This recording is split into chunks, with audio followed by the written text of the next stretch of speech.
శ్రీమాత్రే నమః.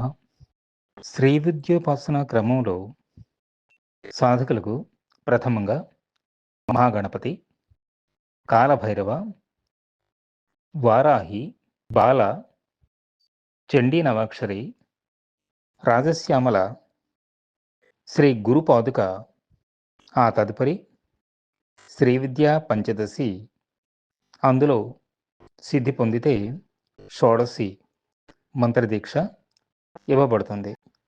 శ్రీ గురు పాదుకనే చెప్పాలంటే సాధనలో పరిపూర్ణత, పరిపక్వత అందించే ఒక గొప్ప స్థితి. కొంతమంది పంచదశి, షోడశి తరువాత శ్రీ గురు పాదుక మంత్రాన్ని పొందుతారు.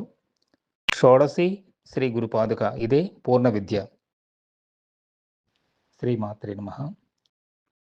మార్గశిర మాసంలో శుక్లపక్ష విద్యా తిథి నాడు శ్రీ గురుపాదుక మంత్రసిద్ధి కలుగుతుంది.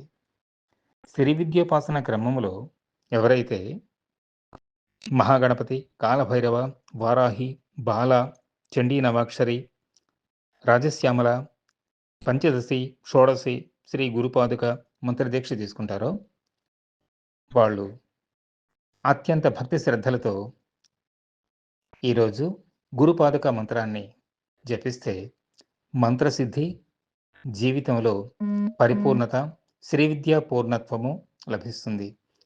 ఎవరైతే గురుపాదుక మంత్రస్థితి పొందుతారో వాళ్ళు ఇంచుమించు శ్రీ విద్యలో పూర్ణత్వం సాధించినట్లే గనక ఈ విద్యా తిథి రోజు శ్రద్ధాభక్తులతో గురుపాదుక మంత్రాన్ని లేదా గురు గాయత్రి మంత్రాన్ని జపించి సిద్ధిని పొందండి.